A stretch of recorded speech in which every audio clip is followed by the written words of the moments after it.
Picture this. It's July. Your lips are cracked, your tongue feels thick in your mouth. You've walked 3 miles today looking for water that isn't there. The nearest river ran dry 2 weeks ago. You have maybe 4 days of food left and no idea when that will change. This isn't a survival show scenario. This was ordinary life for millions of people, for most of human history, every single summer. Here's the disruption. In 1998, climate scientist David Stahl analyzed tree rings from ancient bald cypress trees along the Virginia coast. He found that the years 1606 to 1612 were the driest 7-year stretch in that region in 770 years. That drought didn't just wither crops. In one documented case, it pushed a group of roughly 500 people to eat their own dead. What you're about to hear will change how you think about the line between civilization and survival, because that line is thinner and more recent than you'd expect.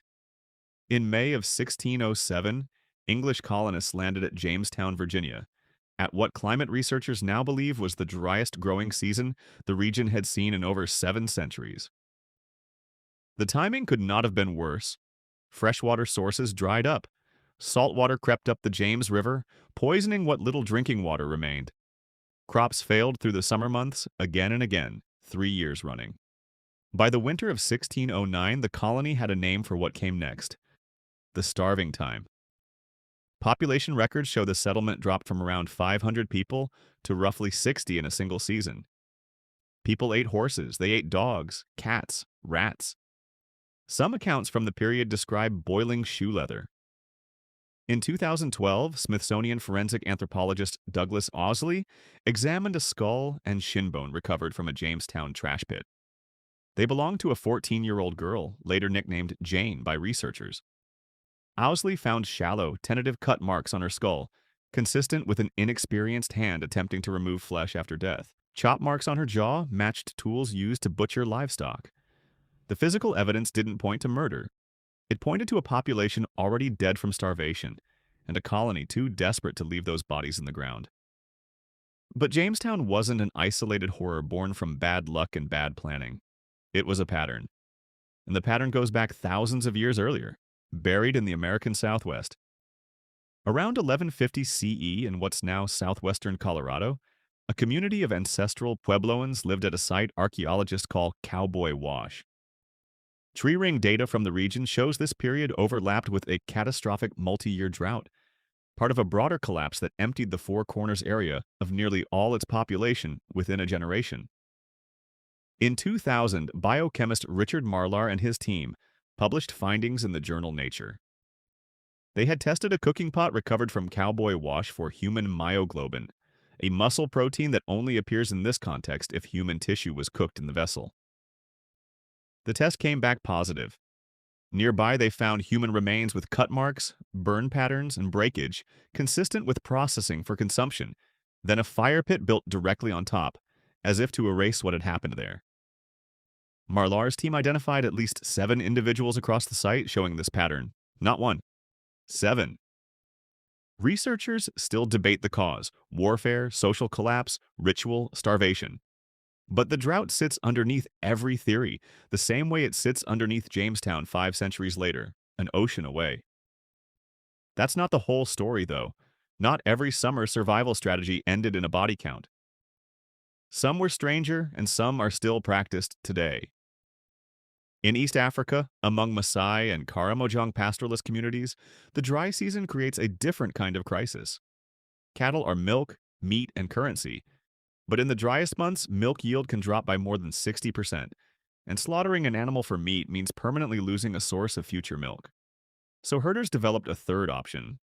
Using a blunt arrow or a small blade, a herder opens a vein in the animal's neck, drains roughly 1 to 2 liters of blood into a container, then seals the wound with clay or dung. The blood is drunk fresh or mixed with milk into a fermented drink. Anthropologist Catherine Homewood, who studied Maasai subsistence patterns extensively, documented this as a routine, non-lethal practice, one that lets a community extract nutrition from livestock without killing the herd that will keep them alive next season and the season after that. It sounds brutal. It is, in a sense, precise enough to keep an animal alive and repeatable enough to do it again in a few weeks.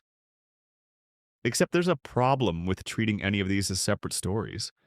Jamestown, Cowboy Wash, The cattle camps of the Rift Valley, they aren't three different responses to hardship. They're the same response at different levels of desperation, separated only by how much time a group had before the water ran out completely. There's a fourth strategy, older than agriculture itself, and it didn't involve blood or bodies at all. It involved stillness. The San people of the Kalahari Desert in southern Africa have lived through extreme seasonal heat for an estimated 20,000 years or more. In the 1960s, anthropologist Richard Lee conducted one of the first detailed time allocation studies of a hunter-gatherer society living among the Orkung San in what is now Botswana and Namibia. He expected to find a population on the edge of starvation. Instead, he found something almost the opposite. Lee recorded that adults spent an average of only 12 to 19 hours a week obtaining food, even during the harshest dry months. The rest of the time was spent resting, socializing, or simply doing nothing, deliberately in the shade. In summer heat that regularly exceeds 38 degrees Celsius, that stillness wasn't laziness. It was thermoregulation. Physical exertion during peak heat risks fatal dehydration in an environment where a reliable water source might be 15 to 20 kilometers away. So the body's real strategy was to move less, sweat less, and wait for dusk. The San also relied on a plant most people have never heard of, the sama melon, a wild relative of the watermelon that grows across the Kalahari and can be more than 90% water. In the driest months, a single melon patch could sustain a group for days without them needing to find open water at all. Lee documented entire camps relocating their movement patterns around where these melons were fruiting, treating a patch of vine in the sand as more valuable in July than almost anything else in the landscape. But melons only grow where rain has recently fallen, and in the driest years, even those patches failed. So the San built a second system, one designed to defeat the desert months in advance. Ostrich eggs, once emptied and cleaned, became sealed containers capable of holding roughly a liter of water each. Hunters and gatherers filled them during wetter periods, then buried them in specific, memorized locations across the landscape, sometimes dozens of eggs at a single site, marked by signs in the sand, legible only to someone who already knew the code. Early 20th century accounts from explorers traveling through the region describe these caches as effectively invisible to outsiders, hidden meters from where a person could die of thirst without ever knowing water was there. The human body itself adapted to back this strategy up. In the 1960s, physiologist C.H. Wyndham studied heat tolerance among Kalahari populations and found that San individuals could sustain physical activity in extreme heat with lower sweat rates and better core temperature regulation than most other populations tested. In an environment where every milliliter of fluid lost was a milliliter that might not be replaced for days, a body that simply needed less water wasn't a curiosity. It was a survival advantage built by tens of thousands of summers doing exactly this math. What connects a girl in a Jamestown trash pit, a cooking pot in Colorado, a vein opened in a Maasai steer, and a family resting in Kalahari shade is not desperation alone.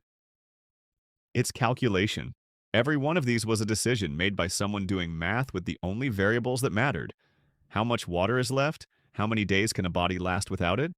And what is the group willing to do to see the other side of the season?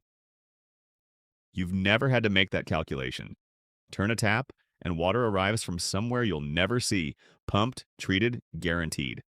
But the body carrying you through your own summer is the same body that carried the survivors of Jamestown, the same body that carried a Maasai herder across the Rift Valley, the same body that sat still in Kalahari shade for 20,000 years, waiting for the sun to move. The environment changed. The margins didn't.